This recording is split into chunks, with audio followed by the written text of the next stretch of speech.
hear it again. It's a big I don't. Two prints. Found another one. Impact crater.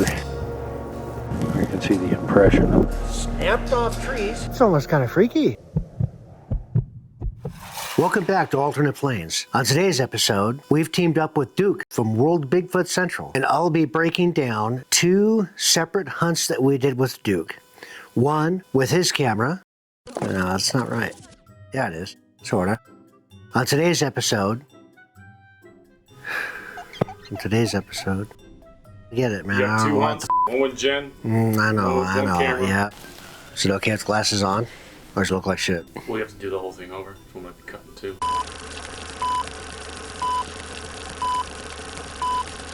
Welcome back to Alternate Plains. We've teamed up with Duke from World Bigfoot Central to break down two separate Bigfoot hunts that we did together. The first hunt included our guest host, Jen, and we used both our high-quality camera and Duke's video camera. The second hunt was just me and Duke, and for that one, we relied heavily on Duke's video camera and even my cell phone to get footage. You'll see a mix of video quality tonight, but all the footage is raw, real, and captured out there in the Montana wilderness. Let's jump into hunt number one.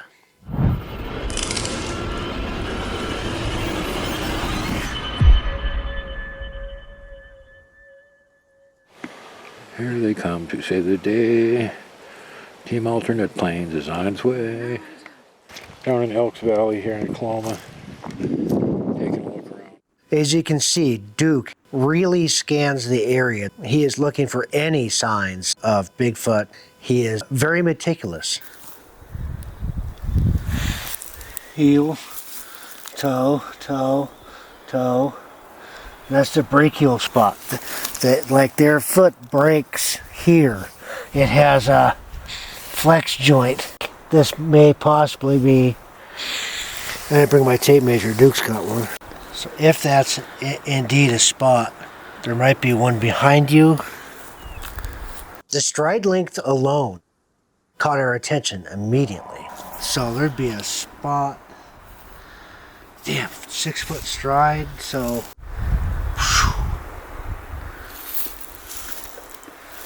Right in here.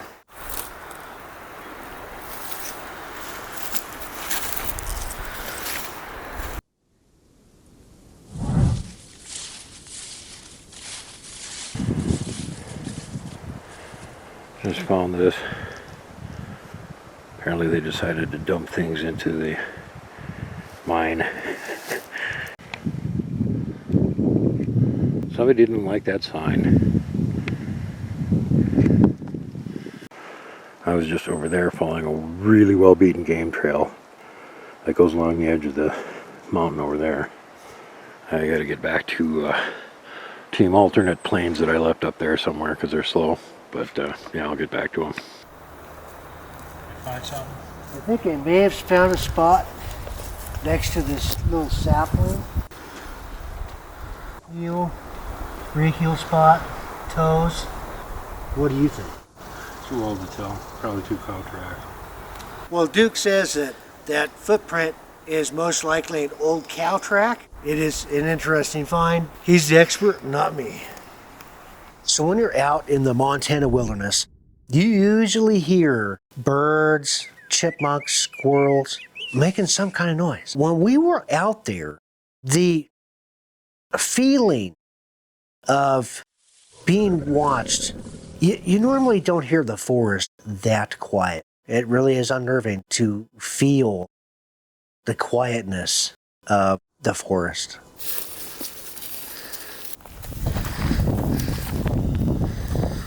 I'd be very surprised if cows are going up and down anything this steep. They're up here on this roadbed. This is where things got really interesting for us. Oh, I see. In this direction. Going this way, right?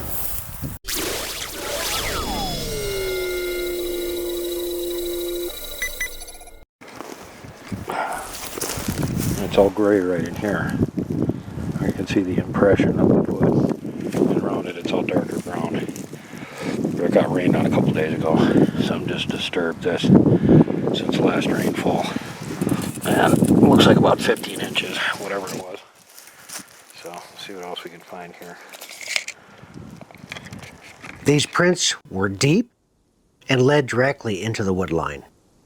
Our high-quality camera gave us a clear view of the area, even at daylight. We'd immediately spotted signs something big had been through here.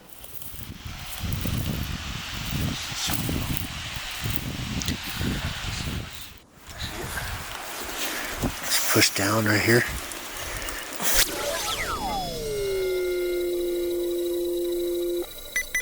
So you can see the outline all the way around the edge of it. Oh, yeah.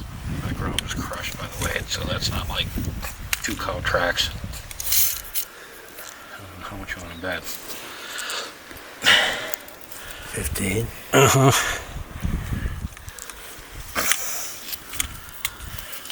Whatever made these prints wasn't small. Impact crater. You can see where the heel squished the ground. Toes end up there somewhere. It's about the same size as that scuff mark that we found earlier, 15 inches. Could be same individual. Dense, remote, and untouched. Perfect territory for something to move unseen. You can see Duke's paws here.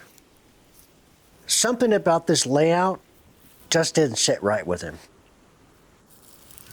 There's 2 prints.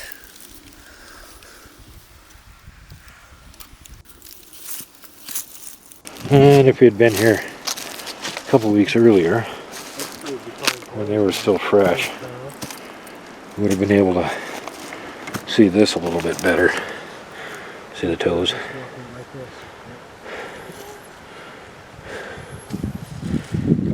Toe, toe, toe, toe, toe. And big huge outline down to the heel. There's also a ground displaced right there, and right there, and right there. Somebody was going along the edge of this embankment. Those are pretty defined toes, man. Big toe.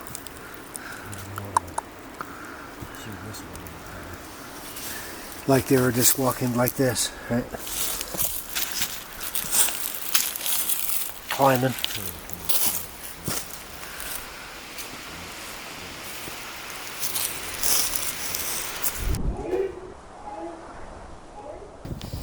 You think that was whooping, or do you think that was a dog barking? That was whooping. It was whooping. So when me and Jen were walking on that path, we heard something. It sounded like a whoop. Very hard to describe because it was somewhat faint, but it was loud enough that we both heard it, made us both stop on our track to see what it was. Here.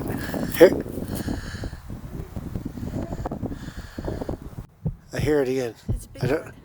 I don't know if the audio caught it, but we could hear it.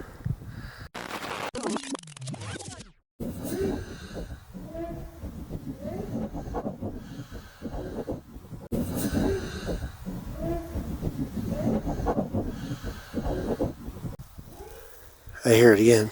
So odd to be able to hear your own heartbeat when you're walking. Okay.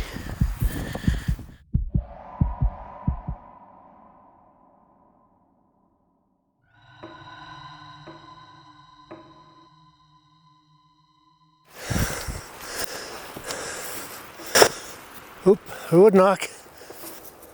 Couple. Listen closely. There is a faint impact to the right. That way. Oop, who would knock? Couple. Oop, who would knock? Couple. I think between that and the growl, it's probably time to leave. That's what I'm thinking. I'm gonna keep moving. Jen mentioned feeling watched in this moment, even though she didn't say much on camera.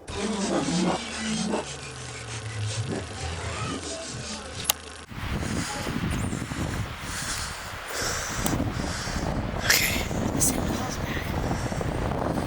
I heard it. That was quite the hike. We're back at the truck, so. After reviewing this footage, Duke asked me to come back out on another hunt. And this is where things got really strange.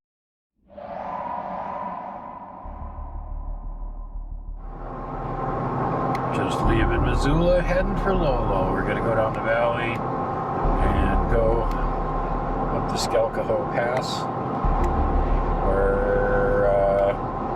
Area A is, and up there it's probably looking a lot like the mountains over there. You can see the tops up there covered in snow already. Even though we didn't have our fancy cameras and all of our fancy gear, we were still able to catch some really strange structures and evidence to prove the existence of Sasquatch.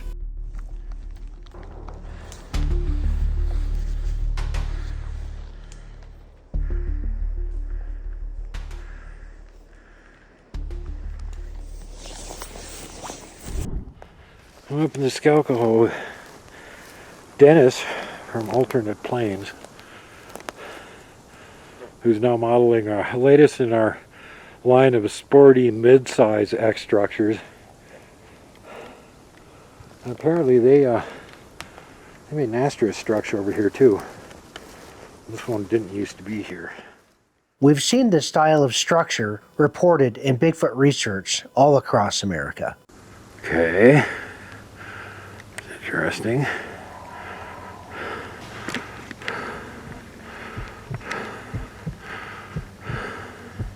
Another angle on it. Branches woven together and positioned deliberately. This wasn't random. And what did you call this structure? It's an asterisk structure. An asterisk?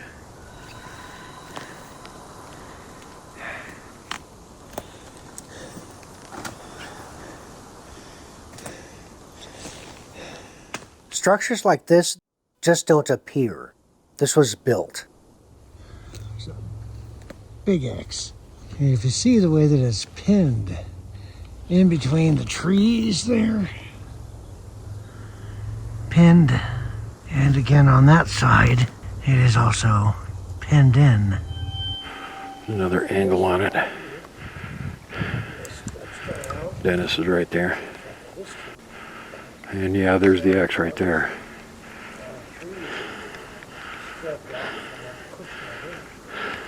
See the way the logs are pinned down.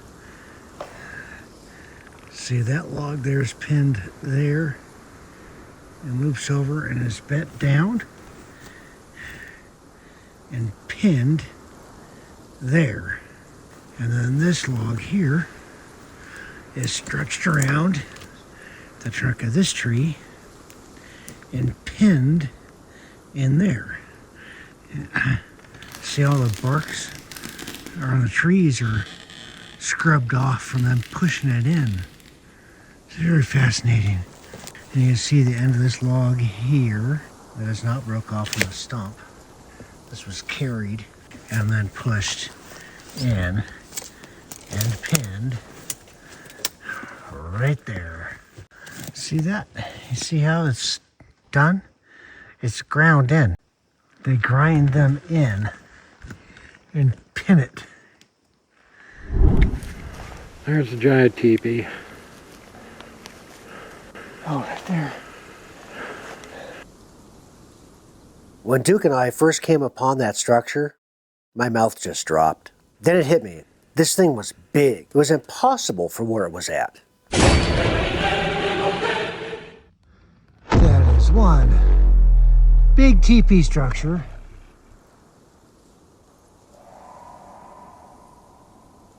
In Duke's undisclosed area, which I'm not allowed to tell anybody about.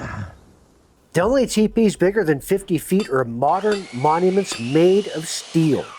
Those are bolted into concrete foundations and lifted with cranes. Nothing about what we found fits human construction out here in the middle of nowhere. As you can see that these logs were moved in and not broken off. And they are not trees that just fell over. There's a couple of trees that they've utilized to lay the other ones against. but then they are interlocked at the top. Those are carried in. It is a very massive structure. Here comes Duke coming down the hill. While we were on our hike and we were on our way down towards the teepee structure, there's a spot where we didn't go back to video it. Duke didn't see it, I did see it, and I saw what looked like an old gray dead tree. But it was interesting because the top of the tree looked like roots. At some point, I would really like to go back up there, revisit that spot, because it looks like it could be an upside down tree. So the upside down tree, they are the rarest form of tree structure when they literally rip a tree out of the ground and they plunge it upside down into the earth below. I don't know what would take that kind of power or what could even do that outside of using something like an excavator. That is some really strong hydraulic power to be able to drive a tree straight into the ground. There were no saw marks, no tool marks, nothing that pointed to human craftsmanship. These logs were snapped off at the base, just broken, and then moved and placed. This tree right here is upside down, butt end up. How'd that happen? And the two littler ones in front of it are put into place. There's no root system. They're not attached to anything. You see this? They're just broke off. And no roots on that one. Stood up. Here's the bottom of a log, and here is the top of the log. So how is the stump end up here? I am almost afraid to get in the middle of it because I don't want to do anything wrong that upset Sasquatch, but we're going to do it.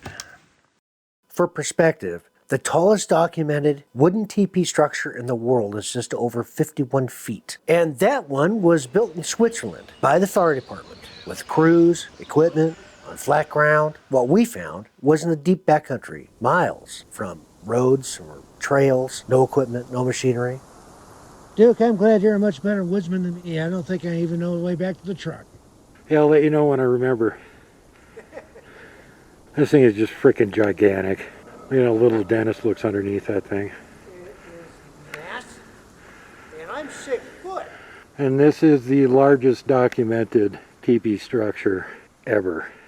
Traditional teepees use wooden poles that are 20 to 30 feet long. Those already require multiple people and a clear area to set it up. This thing doubled that size and used multi-ton logs instead of lightweight poles. Oh my gosh, I couldn't imagine. Look at the size of this.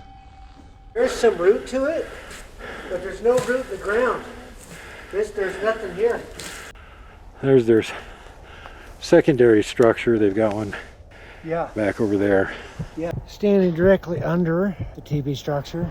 Feels almost like I shouldn't even be standing here. I don't know about you guys, but it's almost kind of freaky. We could say anybody could have moved them, right? But who? We're a couple miles off the road, and we're out here in the middle of frickin' nowhere.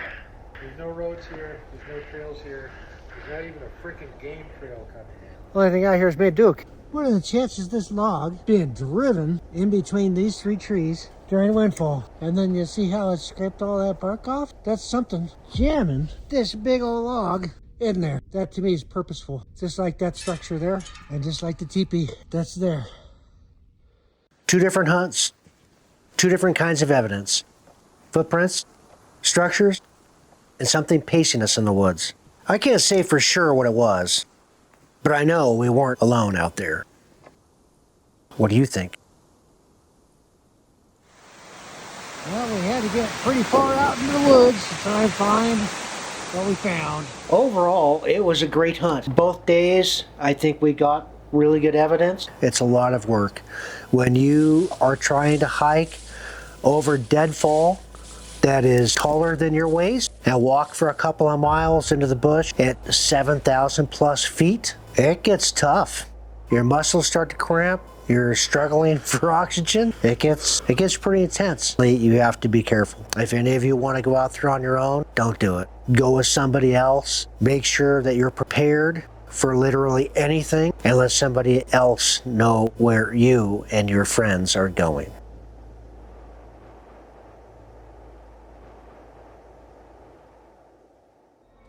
Thank you for watching another episode. Do you believe in alternate planes?